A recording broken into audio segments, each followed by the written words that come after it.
നരേന്ദ്രമോദി ഇന്ന് കൊച്ചിയിലെത്തും. ഉച്ചയ്ക്ക് 2 മണിയോടെ നാവികസേനാ വിമാനത്താവളത്തിൽ ഇറങ്ങുന്ന മോദി കൊച്ചിൻ റിഫൈനറി സന്ദർശിക്കും. BPCLന്റെ വിവിധ പദ്ധതികൾ അദ്ദേഹം ഉദ്ഘാടനം ചെയ്യും. മുഖ്യമന്ത്രി പിണറായി വിജയൻ, മന്ത്രിമാർ, MLAമാർ എന്നിവർ പങ്കെടുക്കും. വൈകിട്ട് 4 മണിക്ക് തൃശൂരിലേക്ക് തിരിക്കുന്ന മോദി യുവമോർച്ച സംസ്ഥാന സമ്മേളനത്തിൽ പങ്കെടുക്കും. ശബരിമല സമരം പരാജയമായിരുന്നുവെന്ന് BJP തന്നെ സമ്മതിച്ച സാഹചര്യത്തിലാണ് മോദിയുടെ വരവ്. ഈ മാസം 2ാം തവണയാണ് മോദി കേരളത്തിൽ എത്തുന്നത്.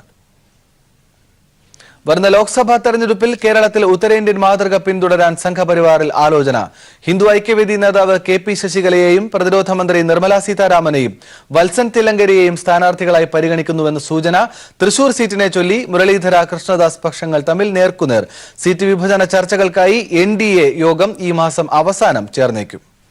ശബരിമല വിഷയം കൈകാര്യം ചെയ്യുന്നതിലടക്കം സംഘപരിവാർ പ്രസ്ഥാനങ്ങൾക്ക് നാണക്കേടുണ്ടാക്കിയ BJPക്ക് പകരമായി തീവ്രമുഖമുള്ള ഹൈന്ദവ നേതാക്കൾ മത്സരത്തിനിറങ്ങണമെന്ന താഴെത്തട്ടിലെ ചിന്തയാണ് നിലവിലെ ട്രാക്ക് മാറിയോടാൻ RSS നേതാക്കളെ പ്രേരിപ്പിക്കുന്നത്. കാലങ്ങളായി തീവ്ര നിലപാടെടുക്കുന്ന KP ശശികല, RSS നേതാവ് വത്സൻ തില്ലങ്കേരി, ഹിന്ദു ഐക്യവേദി നേതാവ് രവീശ തന്ത്രി എന്നിവർ BJP ടിക്കറ്റിൽ മത്സരിക്കുമെന്നാണ് സൂചന. KP ശശികലയെ പത്തനംതിട്ടയിൽ മത്സരിപ്പിക്കാൻ ആലോചിക്കുന്ന വിവരം സംഘപരിവാർ വൃത്തത്തിലുള്ളവർ BJP നേതാക്കളോട് ആശയവിനിമയം നടത്തിയതായും വിവരമുണ്ട്. വോട്ട് വിഹിതത്തിൽ കഴിഞ്ഞ ലോക്സഭാ തെരഞ്ഞെടുപ്പിൽ 2ാം സ്ഥാനത്തെത്തിയ തിരുവനന്തപുരം മണ്ഡലത്തിൽ പ്രതിരോധ മന്ത്രി നിർമ്മല സീതാരാമൻ മത്സരിച്ചേക്കുമെന്നും സൂചനയുണ്ട്. ശശി തരൂർ ഇടതുമുന്നണി ദ്വന്ദ്വത്തോട് ഏറ്റുമുട്ടാൻ പ്രാപ്തിയുള്ള ദേശീയ നേതാവെന്ന പരിവേഷവും നിർമ്മല സീതാരാമന് അനുകൂല ഘടകമായി BJP കേന്ദ്ര നേതൃത്വം വിലയിരുത്തുന്നു. PS ശ്രീധരൻപിള്ള, കുമ്മനം രാജശേഖരൻ, സുരേഷ് ഗോപി എന്നീ പേരുകളും ആലോചനയിലുണ്ടെങ്കിലും തിരുവനന്തപുരം കേന്ദ്ര നേതൃത്വത്തിന്റെ സീറ്റാവാനാണ് സാധ്യത. മേൽക്കൈയുണ്ടെന്ന് BJP കരുതുന്ന മറ്റൊരു മണ്ഡലമായ തൃശൂരിൽ K സുരേന്ദ്രനും AN രാധാകൃഷ്ണനും നേർക്കുനേർ നിൽക്കുകയാണ്. മണലൂരിൽ മത്സരിച്ചതു മുതൽ AN രാധാകൃഷ്ണൻ നോട്ടമിട്ടിരുന്ന സീറ്റിൽ K സുരേന്ദ്രൻ അപ്രതീക്ഷിതമായി രംഗപ്രവേശനം ചെയ്തതാണ് തൃശൂരിലെ സന്തുലിതാവസ്ഥ തെറ്റിച്ചത്. തൃശൂരിലെ ജില്ലാ പാർട്ടിക്ക് വേണ്ടി അധ്യക്ഷൻ നാഗേഷ് സുരേന്ദ്രന് വേണ്ടി ചരട് വലിക്കുന്നു. മറ്റൊരു പ്രധാന സീറ്റായ കാസർഗോഡ് PK കൃഷ്ണദാസ്, ജില്ലാ അധ്യക്ഷൻ ശ്രീകാന്ത് എന്നിവരുടെ പേരുകൾ പരിഗണനയിലുണ്ടെങ്കിലും ഹിന്ദു ഐക്യവേദി നേതാവ് രവീശ തന്ത്രിയുടെ പേരിനാണ് മുൻതൂക്കം. കണ്ണൂരിൽ വത്സൻ തില്ലങ്കേരി മത്സരിക്കണമെന്ന് ഒരു വിഭാഗം നേതാക്കൾക്ക് താൽപര്യമുണ്ട്. തില്ലങ്കേരിക്ക് താൽപര്യമില്ലെങ്കിൽ മാത്രം CK പത്മനാഭൻ സ്ഥാനാർത്ഥിയായേക്കും. കണ്ണൂരിലും വടകരയിലും പ്രമുഖ RSS നേതാവ് സദാനന്ദൻ മാസ്റ്ററുടെ പേരും പരിഗണനയിലുണ്ട്. MD രമേശ് കോഴിക്കോടും BJPയുടെ ആദ്യത്തെ നഗരസഭാ അധ്യക്ഷ പ്രമീള ശശിധരനെ പാലക്കാട്ടും പരിഗണിക്കുന്നുണ്ടെന്നാണ് സംഘപരിവാർ വൃത്തങ്ങൾ നൽകുന്ന സൂചന. മണ്ഡലങ്ങളുടെ പ്രാധാന്യം പരിഗണിച്ച് 10 മുതൽ 20 കോടി രൂപ വരെ നൽകാൻ കേന്ദ്ര നേതൃത്വം തയ്യാറാണ്. ഈ പണവും ഇലക്ഷൻ പിരിവും മത്സരാർത്ഥികളെ മോഹിപ്പിക്കുന്നുണ്ട്. സീറ്റ് വിഭജന ചർച്ചകൾക്കായി NDA യോഗം ഈ മാസം ജനുവരി 29 ചേർന്നേക്കും. അതിനുശേഷം BJPയിലെ സീറ്റുകളുടെ ചർച്ചകളിലേക്ക് കടക്കാനാണ് നിലവിലെ ധാരണ. S ജീവൻകുമാർ, തിരുവനന്തപുരം. BJP സംസ്ഥാന അധ്യക്ഷൻ ശ്രീധരൻ പിള്ളയ്ക്കെതിരെ യുവമോർച്ചയിലും പടയൊരുക്കം. യുവമോർച്ച സംസ്ഥാന സമ്മേളന പൊതുയോഗത്തിൽ കടുത്ത വിമർശനമാണ് ശ്രീധരൻ പിള്ളയ്ക്ക് നേരെ ഉയർന്നത്. BJPയുടെ ശബരിമല സമര പരാജയവും യോഗത്തിൽ ചർച്ചയായി. കഴിഞ്ഞ ദിവസം ചേർന്ന BJP കോർ കമ്മിറ്റി യോഗത്തിന് പിന്നാലെ യുവമോർച്ച സംസ്ഥാന സമ്മേളന പ്രതിനിധി യോഗത്തിലും ശ്രീധരൻപിള്ളയ്ക്ക് രൂക്ഷമായ വിമർശനം. ശബരിമല സമരത്തിൽ പാർട്ടി അമ്പയെ പരാജയപ്പെട്ടുവെന്നും BJPക്ക് മുതലെടുപ്പ് നടത്താമായിരുന്ന സമരം ഹർത്താലിന് ആഹ്വാനം ചെയ്താക്കൾ ചാനൽ മുറിയിലും പ്രവർത്തകർ കാരാഗ്രഹത്തിലുമാകുന്ന അവസ്ഥയാണ് സമരം മൂലം ഉണ്ടായതെന്ന് കടുത്ത വിമർശനമാണ് യോഗത്തിൽ ഉയർന്നത്. BJP സംസ്ഥാന രാഷ്ട്രീയത്തിൽ ജാതീയത രൂക്ഷമാണെന്നും K സുരേന്ദ്രൻ ജയിലിലായപ്പോൾ സംസ്ഥാന നേതൃത്വം ശുഷ്കാന്തി കാണിക്കാത്തത് ഇതിന്റെ തെളിവാണെന്നും ആരോപണമുണ്ടായി. പെരുന്നയിലെ പ്രസിഡന്റല്ല ശ്രീധരൻപിള്ള എന്ന് പാർട്ടി മറക്കരുതെന്നും മറ്റ് സമുദായ സംഘടനകളെ വെറുപ്പിച്ച് NSനെ മാത്രം കൂടെ കൂടുന്നത് തിരഞ്ഞെടുപ്പിൽ ഗുണം ചെയ്യില്ലെന്നും വിമർശനം ഉയർന്നു. വെള്ളാപ്പള്ളിയുടെ LDF അനുകൂല നിലപാട് തെരഞ്ഞെടുപ്പിൽ തിരിച്ചടിയാകും. BDJSനെ കൊണ്ട് കാര്യമായ ഗുണം NDAക്ക് ഉണ്ടാകില്ലെന്നും യോഗത്തിൽ ചർച്ച വന്നു. പാർട്ടിയിൽ നേതാക്കളുടെ പക്ഷം പിടിച്ച് സ്ഥാനമാനങ്ങൾ വീതം വെക്കുകയാണ്. സാധാരണ പ്രവർത്തകരെ പുറന്തള്ളിക്കൊണ്ടാണ് ഇത്തരം വീതം വെപ്പെന്നും ആരോപണമുണ്ടായി. BJP രാഷ്ട്രീയത്തിലെ വിഭാഗീയത യുവമോർച്ചയിൽ കൂടി വ്യാപിപ്പിക്കുമ്പോൾ തെരഞ്ഞെടുപ്പ് അടുക്കാനിലേക്ക് വിഭാഗീയത BJPക്ക് ഗുണം ചെയ്യില്ലെന്ന് ഉറപ്പാണ്. VS അഭിരാം, തൃശൂർ. സംസ്ഥാനത്ത് തീപാറുന്ന മത്സരം നടക്കുന്ന മണ്ഡലങ്ങളിലൊന്നാണ് തിരുവനന്തപുരം ലോക്സഭാ മണ്ഡലം.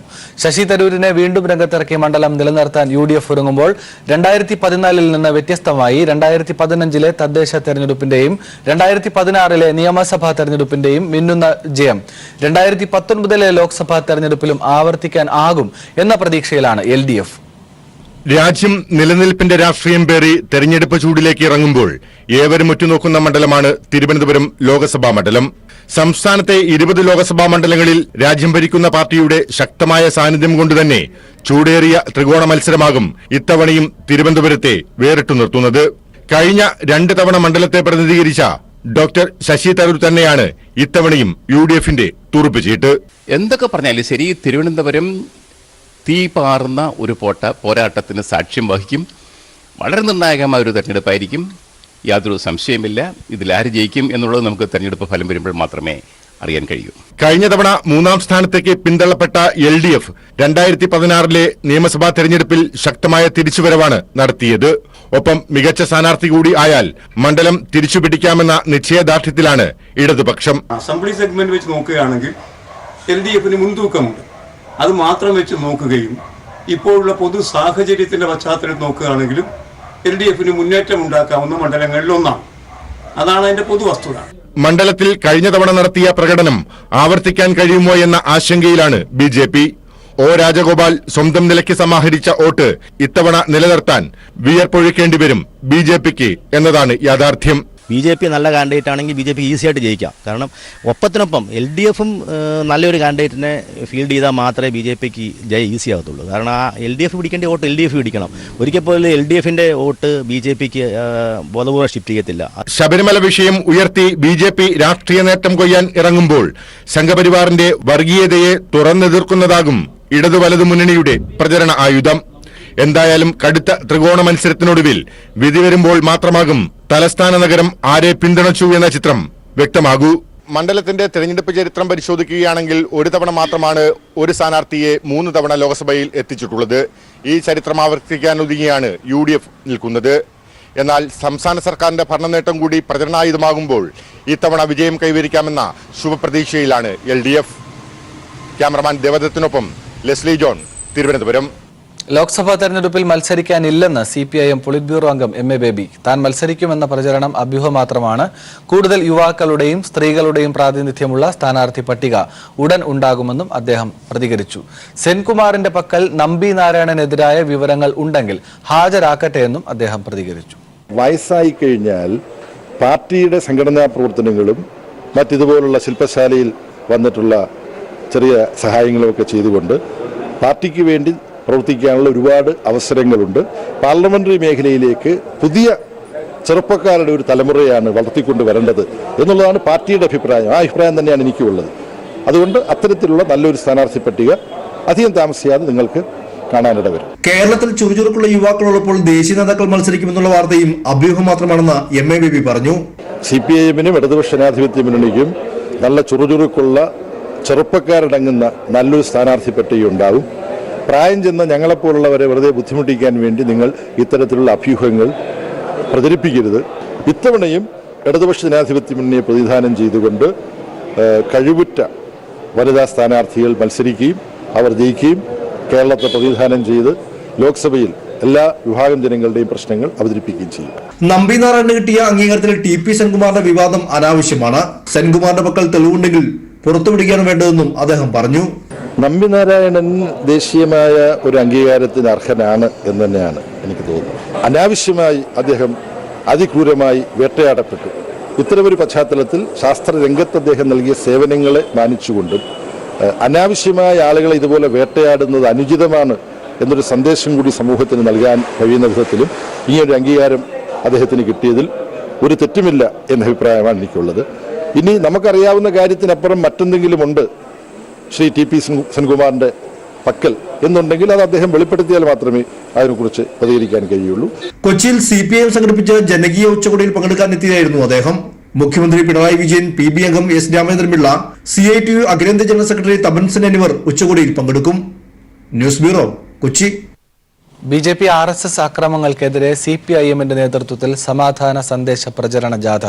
കാസർഗോഡ് ജില്ലാ കമ്മിറ്റിയാണ് 3 ദിവസത്തെ പ്രചരണ ജാഥ സംഘടിപ്പിക്കുന്നത്. ഇന്ന് വൈകിട്ട് മഞ്ചേശ്വരത്ത് നിന്ന് ആരംഭിക്കുന്ന ജാഥ 29 വൈകിട്ട് തൃക്കരിപ്പൂരിൽ സമാപിക്കും. നവോത്ഥാന സന്ദേശമുയർത്തി ജനുവരി 1 സംഘടിപ്പിച്ച വനിതാ മതിലിന് നേരെ ചേറ്റിക്കുണ്ടിൽ ആക്രമണം നടത്തിയ BJP RSS പ്രവർത്തകർ പിന്നീട് ശബരിമലയിൽ യുവതി പ്രവേശനവുമായി ബന്ധപ്പെട്ട് നടത്തിയ ഹർത്താലിലും കാസർഗോഡ് ജില്ലയുടെ വടക്കൻ മേഖലയിൽ വ്യാപകമായി ആക്രമണം സംഘടിപ്പിച്ചു. കാസർഗോഡ് ജില്ലയെ കലാപഭൂമിയാക്കി മാറ്റാനാണ് RSSും BJPയും ശ്രമിച്ചത്. പോലീസിന്റെ ശക്തമായ ഇടപെടലും CPIMും മതേതര വിശ്വാസികളും സംയമനം പാലിക്കുകയും ചെയ്തതിനാലാണ് ജില്ലയിൽ സമാധാനം പുനഃസ്ഥാപിക്കാൻ സാധിച്ചതെന്ന് CPIM കാസർഗോഡ് ജില്ലാ സെക്രട്ടറി MV ബാലകൃഷ്ണൻ മാസ്റ്റർ പറഞ്ഞു.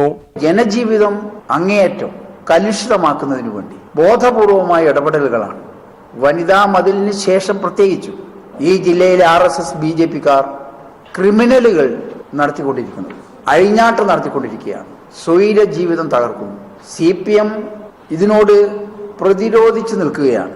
ഞങ്ങൾ മുൻകൈയെടുത്തുകൊണ്ട് ഈ ജില്ലക്കകത്ത് ഒരു അനിഷ്ട സംഭവം ഉണ്ടായിക്കൂടാ എന്നുള്ള തികഞ്ഞ ബോധത്തോടു കൂടിയിട്ടാണ് ഈ ജില്ലയിലെ CPM പ്രവർത്തിക്കുന്നത്.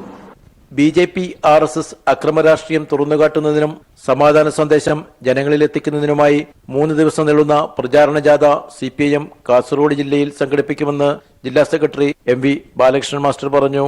ഈ മാസം 27 വൈകിട്ട് മഞ്ചേശ്വരം ഓസങ്കടിയിൽ P കരുണാകരൻ MP ജാഥ ഉദ്ഘാടനം ചെയ്യും. MV ബാലകൃഷ്ണൻ മാസ്റ്റർ നേതൃത്വം നൽകുന്ന ജാഥ 29 വൈകിട്ട് തൃക്കരിപ്പൂരിൽ സമാപിക്കും. News bureau, Kasaragod.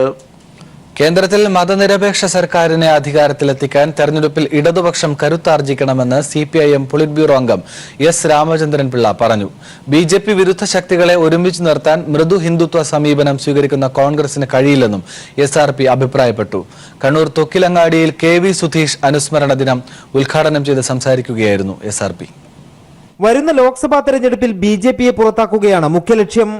BJPയെ പുറത്താക്കുന്നതിനൊപ്പം തന്നെ കേന്ദ്രത്തിൽ അടിയുറച്ച മതനിരപേക്ഷ സർക്കാരിനെ അധികാരത്തിലെത്തിക്കുകയും വേണം. BJP വിരുദ്ധ ശക്തികളെ ഒരുമിപ്പിച്ച് നിർത്താൻ കോൺഗ്രസിന് കഴിയുന്നില്ല എന്നതാണ് സമീപകാല അനുഭവങ്ങൾ. ഉറച്ച വർഗീയ വിരുദ്ധ നിലപാട് സ്വീകരിക്കാൻ കഴിയാത്ത കോൺഗ്രസ് മൃദു ഹിന്ദുത്വമാണ് പിന്തുടരുന്നത്. BJPയുടെ B ടീമായി കോൺഗ്രസ് പ്രവർത്തിക്കുന്നു എന്നതാണ് കേരളത്തിൽ ഉൾപ്പെടെ കാണുന്നത്. BJP വിരുദ്ധ രാഷ്ട്രീയ കക്ഷികളെ ഏകോപിപ്പിക്കാൻ തിരഞ്ഞെടുപ്പിൽ ഇടതുപക്ഷത്തിന്റെ കരുത്ത് വർദ്ധിക്കണമെന്നും SRP പറഞ്ഞു. അങ്ങനെ ഈ തെരഞ്ഞെടുപ്പിൽ കമ്മ്യൂണിസ്റ്റ് പാർട്ടി ഓഫ് ഇന്ത്യ മാർക്സിസ്റ്റിന്റെയും ഇടതുപക്ഷങ്ങളുടെയും കരുത്ത് വളർന്നെങ്കിൽ മാത്രമേ രാജ്യം അഭിമുഖീകരിക്കുന്ന പ്രശ്നങ്ങൾക്ക് പരിഹാരം കാണാനാവും. പ്രതിപക്ഷ കക്ഷികളിൽ കോൺഗ്രസ് മുഖ്യ പ്രതിപക്ഷ കക്ഷിയാണ്. എന്താ കോൺഗ്രസിന്റെ നയസമീപനം? ഉറച്ച വർഗീയ വിരുദ്ധ നിലപാട് സ്വീകരിക്കാൻ കോൺഗ്രസിനാവുന്നുണ്ടോ? ഒരിക്കലും കോൺഗ്രസ് ഉറച്ച വർഗീയ വിരുദ്ധ നിലപാട് സ്വീകരിച്ചിട്ടില്ല. ഏതാണ്ട് BJPയുടെ കഠിനമായ ഭാഷയിൽ BJP സംസാരിക്കും, കോൺഗ്രസ് മൃദുലമായ ഭാഷയിൽ വർഗീയത സംസാരിക്കും. ഇതാണ് ഇവർ തമ്മിലുള്ള വ്യത്യാസം. 1994 ജനുവരി 26 RSSകാർ കൊലപ്പെടുത്തിയ SFI സംസ്ഥാന ജോയിന്റ് സെക്രട്ടറിയായിരുന്ന KV സുധീഷിന്റെ 25ാം രക്തസാക്ഷി ദിനം വിപുലമായി ആചരിച്ചു. തൊക്കിലങ്ങാടി പന്നിയുറയിൽ നിർമ്മിച്ച KV സുധീഷ് സ്മാരക മന്ദിരം SRP ഉദ്ഘാടനം ചെയ്തു. P ബാലൻ സ്മാരക ഹാൾ CPIM ജില്ലാ സെക്രട്ടറി P ജയരാജൻ ഉദ്ഘാടനം ചെയ്തു. തൊക്കിലങ്ങാടി കേന്ദ്രീകരിച്ച് നടന്ന ചുവപ്പ് വളണ്ടിയർ മാർച്ചിലും ബഹുജന പ്രകടനത്തിലും നൂറുകണക്കിന് പേർ അണിനിരന്നു. News bureau, Kannur. സാമ്പത്തിക തട്ടിപ്പ് നടത്തി രാജ്യം വിട്ട പ്രതികളെ പിടികൂടി തിരികെ എത്തിക്കാൻ ലക്ഷ്യമിട്ട് CBIയുടെയും എൻഫോഴ്സ്മെന്റിന്റെയും പുതിയ നീക്കം. തട്ടിപ്പ് നടത്തി കരീബിയൻ ദ്വീപുകളിൽ ഉൾപ്പെടെ താമസമാക്കിയ പ്രതികളെ പിടികൂടി ഒന്നിച്ച് തിരികെ എത്തിക്കാനാണ് ശ്രമം. അടുത്തിടെ ഇന്ത്യൻ പൗരത്വം ഉപേക്ഷിച്ച മെഹുൽ ചോക്സി, പഞ്ചാബ് നാഷണൽ വായ്പാ തട്ടിപ്പിലെ മുഖ്യപ്രതി നീരവ് മോദി എന്നിവരെയാണ് പ്രധാനമായും തിരികെ എത്തിക്കാൻ ലക്ഷ്യമിടുന്നത്. പണം നൽകി പൗരത്വം സ്വന്തമാക്കാനാകുന്ന കരീബിയൻ ദ്വീപുകൾ ഇന്ത്യയിൽ നിന്ന് രക്ഷപ്പെടുന്ന സാമ്പത്തിക തട്ടിപ്പുകാരുടെ ഇഷ്ടസങ്കേതമാണ്. പഞ്ചാബ് നാഷണൽ ബാങ്കിനെ പറ്റിച്ചു കടന്ന നീരവ് മോദി, ബന്ധു മെഹുൽ ചോക്സി, വജ്രവ്യാപാരി ജതിൻ മേത്ത തുടങ്ങിയ നിരവധി സാമ്പത്തിക കുറ്റവാളികൾ കരീബിയൻ ദ്വീപുകളിലും മറ്റ് വിദേശ രാജ്യങ്ങളിലുമായാണ് ഇപ്പോൾ ഒളിവിൽ കഴിയുന്നത്. ഇവർ തന്നെ വിവിധ രാജ്യങ്ങളിൽ വൻതുക നിക്ഷേപം നടത്തി പൗരത്വവും നേടിയിട്ടുണ്ട്. തട്ടിപ്പ് നടത്തിയ ഉടൻ തന്നെ പ്രതികൾ നാടുവിട്ടതിനാൽ ഇന്ത്യയിൽ രജിസ്റ്റർ ചെയ്ത കേസുകളുടെ അന്വേഷണം മന്ദഗതിയിലാണ്.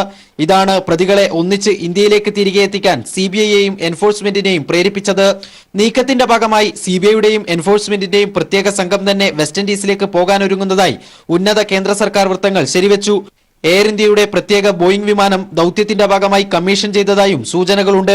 കുറ്റവാളികളെ കൈമാറുന്നത് സംബന്ധിച്ച് വിവിധ രാജ്യങ്ങളുമായി ഇന്ത്യക്ക് ഉടമ്പടികളില്ല. അതിനാൽ ശ്രമം എത്രത്തോളം വിജയമാകുമെന്നതിൽ ദൌത്യ സംഘത്തിന് തന്നെ ആശങ്കയുമുണ്ട്. News bureau, Delhi. സംസ്ഥാന ബഡ്ജറ്റ് പടിവാതിൽക്കലെത്തി നിൽക്കെ ഏറെ പ്രതീക്ഷയിലാണ് സാംസ്കാരിക മേഖലയും. സാംസ്കാരിക മേഖലയ്ക്ക് മറ്റേത് സർക്കാരിനേക്കാളും കൂടുതൽ പരിഗണന ഈ സർക്കാർ നൽകും എന്ന വിശ്വാസത്തിലാണ് സാംസ്കാരിക ലോകം. കേരളത്തിന്റെ സാംസ്കാരിക മേഖലയ്ക്ക് മറ്റെല്ലാ സർക്കാരുകളെക്കാളും കൂടുതൽ പരിഗണന നൽകുന്ന സർക്കാരാണ് പിണറായി വിജയനുള്ള ഈ സർക്കാർ. കഴിഞ്ഞ എല്ലാ ബഡ്ജറ്റിലും കൃത്യമായൊരു വിഹിതം സാംസ്കാരിക വകുപ്പിന് മാറ്റിവെക്കാൻ ഈ മന്ത്രിസഭ ശ്രമിച്ചിരുന്നു. അതിനാൽ തന്നെ ഈ വരുന്ന ബഡ്ജറ്റിലും വലിയ പ്രതീക്ഷകളാണ് സാംസ്കാരിക മേഖലയ്ക്കുള്ളത്. സാഹിത്യ അക്കാദമിക്ക് അഖിലേന്ത്യാ നിലവാരത്തിലുള്ള ഒരു സാഹിത്യ സംഗമം നടത്തിയാൽ കൊള്ളാം എന്ന പ്രതീക്ഷയുണ്ട്, ആഗ്രഹമുണ്ട്. അതിനും ഉള്ള സഹായം ചെയ്തു തരും തന്നെയാണ് സാഹിത്യ അക്കാദമി പ്രതീക്ഷിക്കുന്നത്. സർക്കാർ തീർച്ചയായിട്ടും എല്ലാ ബഡ്ജറ്റിലും തന്നെ ചെറിയ വർധനവ് ഉണ്ടാകാറുണ്ട്. പിന്നെ സ്പെഷ്യലായിട്ടുള്ള കാര്യങ്ങൾക്ക് നമ്മൾ പ്രത്യേകമായിട്ടുള്ള അപേക്ഷ കൊടുക്കുകയാണ് ചെയ്യുന്നത്. അതും മിക്കവാറും തന്നെ സാങ്ഷനാക്കി അല്ലെങ്കിൽ അനുവദിച്ച് തരാറുണ്ട്. ആ പ്രതീക്ഷയിലാണ് സാഹിത്യ അക്കാദമി. തീർച്ചയായിട്ടും വിജയകരമായി മുന്നോട്ട് പോകാൻ സർക്കാരിൻ്റെ എല്ലാ പിന്തുണയും ഉണ്ടാകും എന്ന് തന്നെയാണ് സാഹിത്യ അക്കാദമി അധ്യക്ഷൻ എന്ന നിലയിൽ എൻ്റെ വിശ്വാസം. കഴിഞ്ഞ എല്ലാ ബഡ്ജറ്റിലും ലഭിച്ച പിന്തുണ ഇത്തവണയും ലഭിക്കും എന്ന പ്രതീക്ഷയിലാണ് സാഹിത്യ അക്കാദമിയും ലളിതകലാ അക്കാദമിയും കലാമണ്ഡലവും സംഗീത നാടക അക്കാദമിയും അടക്കമുള്ള തൃശൂരിലെ സാംസ്കാരിക സ്ഥാപനങ്ങൾ. ദേശീയ പുസ്തകോത്സവവും അന്താരാഷ്ട്ര കവിയരങ്ങും അന്താരാഷ്ട്ര തിയേറ്റർ ഫെസ്റ്റിവലെല്ലാം ഇത്തവണയും ഉണ്ടാകും എന്ന ഉറപ്പ് സാംസ്കാരിക മേഖലയ്ക്ക് ഉണ്ടെങ്കിലും പുത്തൻ പദ്ധതികളും സാംസ്കാരിക മേഖല പ്രതീക്ഷിക്കുന്നുണ്ട്. നിലവിലുള്ള നിരവധി സാംസ്കാരിക കേന്ദ്രങ്ങൾക്ക് പുറമെ മറ്റ് പല പദ്ധതികളും ഇത്തവണ ബഡ്ജറ്റിൽ ഉണ്ടാകും എന്ന പ്രതീക്ഷ തൃശ്ശൂരിലെ സാംസ്കാരിക ലോകത്തിനുണ്ട്.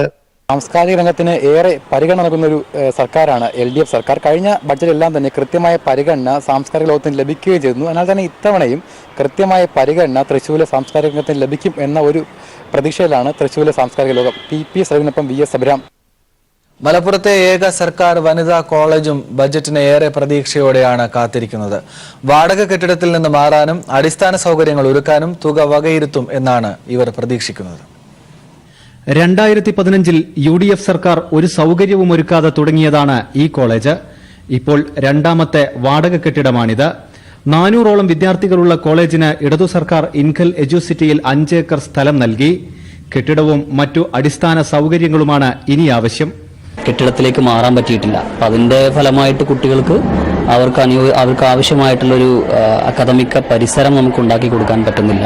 കോളേജ് എന്ന് പറയാൻ വിദ്യാർത്ഥികളും ചുരുങ്ങിയ അധ്യാപകരുമല്ലാതെ മറ്റൊന്നും ഇവിടെയില്ല. അതുപോലെ തന്നെ അടിസ്ഥാന സൗകര്യങ്ങളായിട്ട് ഇവിടെ ഒന്നുമില്ല. വെള്ളത്തിന്റെ കാര്യത്തിലാണെങ്കിലും ടോയ്ലറ്റ് തുടങ്ങി നമ്മുടെ ലൈബ്രറി, കെമിസ്ട്രി ലാബ് തുടങ്ങി ഒരു കാര്യപ്പെട്ട സൗകര്യങ്ങളൊന്നും തന്നെ ഇല്ല. ഫാൻ ആയിക്കോട്ടെ, അടിസ്ഥാന ആവശ്യങ്ങൾ വരെ നമുക്കിവിടെ നിറവേറ്റി കിട്ടുന്നില്ല എന്നുള്ളതാണ് പ്രധാനമായിട്ടുള്ള ഒരു പ്രശ്നം എന്ന് പറയാനുള്ളത്. പക്ഷേ ഇവിടെ ലാബ് താൽക്കാലികം ലാബിന്റെ ഫോമിലേക്ക് എത്തിയിട്ടില്ല. ഫിസിക്സ് ലാബും കെമിസ്ട്രി ലാബും ഏകദേശം തട്ടിക്കൂട്ടിയ അവസ്ഥയിലാണ്. പക്ഷേ ബോട്ടണി ലാബ് ഇപ്പോഴും ക്ലാസ് റൂമിലാണ് നടക്കുന്നത്. സാധാരണ കോളേജ് തുടങ്ങുമ്പോൾ ഈ BSc കോഴ്സുകളൊന്നും ഉണ്ടാകാറില്ല. പക്ഷെ ഞങ്ങൾക്ക് BSc കോഴ്സുകൾ കൂടിയാണ് ഇത് വന്നിട്ടുള്ളത്. അപ്പം ലാബിന്റെ പ്രശ്നങ്ങൾ ഒരുപാടുണ്ട്. വിദ്യാഭ്യാസ മന്ത്രിയും ജനപ്രതിനിധികളും നൽകിയ ഉറപ്പുകൾ ബജറ്റിൽ കാണുമോ എന്നാണ് ഇവർ കാത്തിരിക്കുന്നത്. News bureau, Malappuram. കേരളത്തെ ഭ്രാന്താലയമാക്കരുത് എന്ന മുദ്രാവാക്യം ഉയർത്തി DYFI സംസ്ഥാനത്തൊട്ടാകെ നവോത്ഥാന ദീപം തെളിയിച്ചു.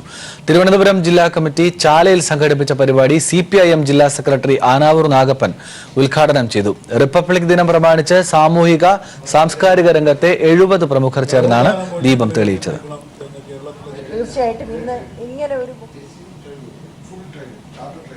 രാജ്യത്തെ യുവ കലാകാരന്മാർക്കുള്ള മുതൽക്കൂട്ടാണ് കൊച്ചി മുസിരിസ് ബിനാലെ എന്ന് CPIM general secretary Sitaram Yechury. Kochi ബിനാലെക്ക് സ്ഥിരം വേദി ഒരുക്കാനുള്ള സംസ്ഥാന സർക്കാരിന്റെ നീക്കങ്ങൾക്ക് പൂർണ്ണ പിന്തുണയെന്നും ബിനാലെ സന്ദർശിച്ച ശേഷം യെച്ചൂരി അഭിപ്രായപ്പെട്ടു. കൊച്ചി മുസിരിസ് ബിനാലയുടെ പ്രധാന വേദിയായ ആസ്പിൻ വോളിലെ കലാവിരുന്നാണ് CPIM general secretary Sitaram Yechury സന്ദർശിച്ചത്. സ്വദേശികളും വിദേശികളുമായ കലാകാരന്മാർ തീർത്ത വിസ്മയ കാഴ്ചകൾ അദ്ദേഹം ആസ്വദിച്ചു. ആർട്ട് മീഡിയേറ്റർ ചാണക്യാഗ്രവർ കലാസൃഷ്ടികളെക്കുറിച്ച് അദ്ദേഹത്തിന് വിശദീകരിച്ചു നൽകി. കലാകാരന്മാരെ അഭിനന്ദിച്ച യെച്ചൂരി ബിനാലെ നൽകുന്ന അവസരങ്ങൾ വലുതാണെന്ന് പ്രതികരിച്ചു. The first time I saw it, I'm very happy that I could see it here. And also this is giving space to a lot of young Indian artists who otherwise would not have this exposure, and which is very important. Because there's no dearth of talent in our country, except that we don't have those opportunities. And this Binale should provide those opportunities, which I'm very happy and glad that they're doing it. I can only wish them all the best. പ്രധാന വേദിയിലെ പവലിയനിൽ ചിത്രം വരച്ച് യുവ കലാകാരന്മാർക്കൊപ്പം photo എടുത്ത ശേഷമാണ് അദ്ദേഹം മടങ്ങിയത്. KJ Maxi MLA, കലാകാരന്മാരായ ബോസ് കൃഷ്ണമാചാരി, ബോണി തോമസ് തുടങ്ങിയവർ അദ്ദേഹത്തിനൊപ്പമുണ്ടായിരുന്നു. News bureau, Kochi. ഇന്ത്യയിലെ തന്നെ പ്രായം കുറഞ്ഞ നർത്തകിക്കുള്ള പുരസ്കാരം നേടി ശ്രദ്ധേയമാവുകയാണ് കോഴിക്കോട് കക്കോടി സ്വദേശിയായ നിളാനാഥ്. കേരളത്തിന് പുറത്ത് 40-ലധികം വേദികളിലാണ് ഈ കുഞ്ഞുപ്രായത്തിൽ നിള ചിലങ്കയണിഞ്ഞത്. ഏറ്റവും മികച്ച പ്രായം കുറഞ്ഞ നർത്തകിക്കുൾപ്പെടെ നിരവധി പുരസ്കാരങ്ങൾ. പിന്നെ ഡാൻസ് പറഞ്ഞാൽ ഞാൻ ഒരിക്കലും നിർത്തില്ല ഡാൻസ് എന്താ പറയുക, ഡാൻസിലൂടെ എനിക്ക് കിട്ടാത്ത എല്ലാം കിട്ടിയിട്ടുണ്ട്. എനിക്ക് എൻ്റെ എല്ലാമാണ് ഡാൻസ്. ഞാൻ ഒരിക്കലും ഡാൻസ്